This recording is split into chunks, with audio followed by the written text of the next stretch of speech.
Аққу мен қаздар ертегісі. Бір баяғыда атасы мен әжесі өмір сүріпті. Олардың бой жеткен қызы мен кішкентай ұлы болыпты. «Қызым», депті анасы, «біз жұмысқа кеттік. Бауырыңа қамқор бол, ауладан шықпа. Тілімізді алатын болса, біз саған орамал сатып әпереміз». Әке шешесі осылай деп кетіп қалады. Қыз болса, олардың айтқанын ұмытып үлгереді. Бауырын терезенің алдындағы көк майсаға отырғыза салып, өзі көшеге шығады. Ойыннан ойынды жалғастырып кете беріпті. Бір кезде үйдің үстімен ұшып бара жатқан аққу қаздар баланы жерден іліп алып, қанаттарына отырғызып, ұшып кете барыпты. Қыз бір кезде үйге келсе, бауыры жоқ. Айқай салып, әрі-бері жүгіреді. Ұшты күйлі жоқ. Қыз әке шешесі білсе, не болатынын ойлап, айқайлап шақырады. Көз жасын көлдетеді. Бауырын жоқтап, жылай береді. Еш сыбыс жоқ. Ашық алаңқайға жүгіріп шыққан қыз, қанаттарын асыға қағып, самғап бара жатқан аққу қаздарды көрді. Олар Ну орманның алыс шетіне қарай ұшып, көзден ғайып болды. Сонда ғана қыз інісін аққу қаздардың алып кеткенін түсінді. Кішкентай балаларды осылай алып кететін аққу қаздар туралы әңгімелер баяғыдан белгілі еді. Қыз дереу олардың артынан қуа жөнеледі. Жүгіріп келе жатса, алдынан тұрған пеш көрінді. «Пешім, пешім, аққу қаздар қай жаққа ұшып кеткенін айтшы». Пеш былай дейді: «Менің қара бидайдан пісірген бәлішімді же, сосын айтам». «Мен сенің қара бидай бәлішіңді жемекпін бе? Біздің үйде мұндай тұрмақ бидайды кімде жемейді?» Ренжіген пеш оған үндемеді. Қыз әрі қарай жүгіре берді. Алдында биік алма ағашы тұр екен. «Алма ағашы, алма ағашы, айтшы, аққу қаздар қалай қарай ұшып өтті?» «Менің орман алмамды же, сосын айтамын». «Біздің үйде тіпті бақшадағы алманы да жемейміз». Алма ағашы оған ештеңе айтпай қойды. Қыз әрі қарай кетті. Алдында қышқыл жағалаулы Сүт өзені ағып жатыр екен. «Сүт өзені, қышқыл жағалау, аққу қаздар қалай қарай кетті?» «Менің қышқыл кілегейімді сүтпен қосып іш, сосын айтамын». «Біздің үйде кілегей тұрмақ, қаймақты да татпайды».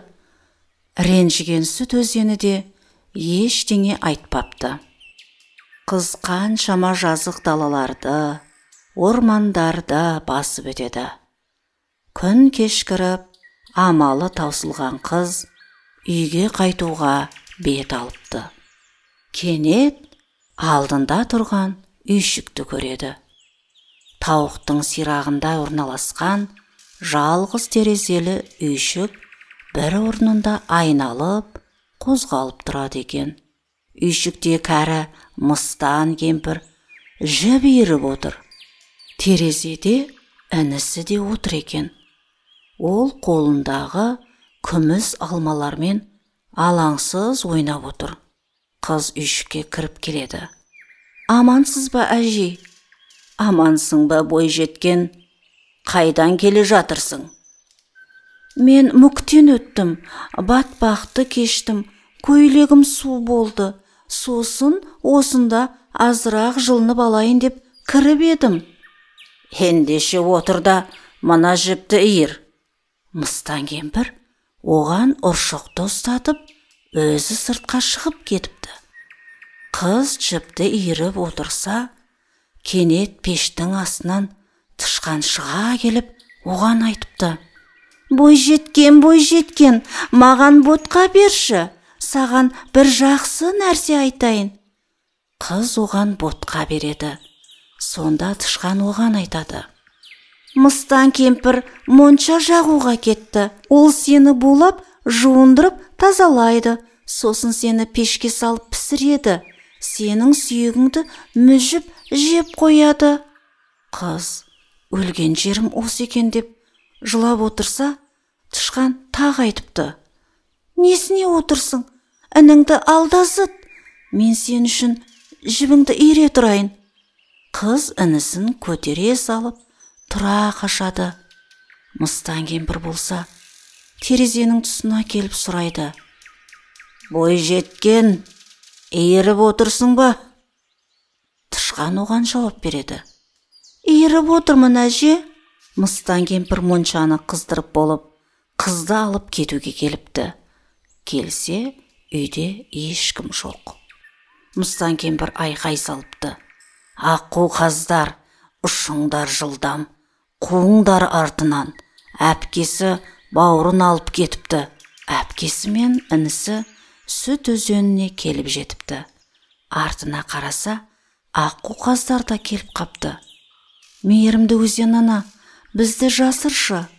Менің қышқыл кілегейімді сүтпен қосып іш, сосын жасырамын. Қыз сүтті ішіп алып, рахметін айтыпты. Өзен оларды қышқыл жағалауының жарына жасырыпты. Аққу қаздар оларды көрмей ұшып өтіп кетеді.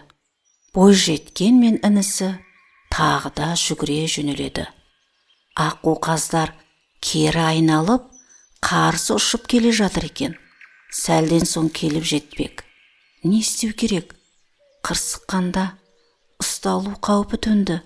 Сәті түскенде алдарынан алма ағашы көрінді. Алма ағашы, мейірімдім, жасыра көр бізді. Менің орман алмамды же, сосын жасырамын. Қыз алманы тез-тез жеп алып, рахметін айтыпты. Алма ағашы олардың үстіне бұтақтарын салбыратып, жапырақтармен жаба қойыпты. Аққу қаздар бұл жолы да оларды көрмей ұшып өтеді екен. Әпкесі мен інісі тағы да қаша жөнеледі. Жүгіре-жүгіре үйіне тіпті жақын қалыпты. Аққу қаздар да оларды көріп қалып, қаңқылдап жетіп келіпті. Бауырын қолынан жұлып алмақ болып, қанаттарымен қызды сабалап ұра бастайды. Қыз пешке келіп жетіпті. Пешім, пешім, бізді жасыра көр. Менің қара бидай бәлішімді жейсің. Қыз бәлішті аузына тығыпты. Інісін пешке тығыпты. Өзі де қуысқа отыра қалыпты. Аққу қаздар қиқулап, ұшып-ұшып, ақыры мыстан кемпірге құр қол қайтыпты. Әпкесі пешке рахметін айтып, інісін ертіп, үйге жетіпті. Отыра бергенде, әкесі мен шешесі де келіпті.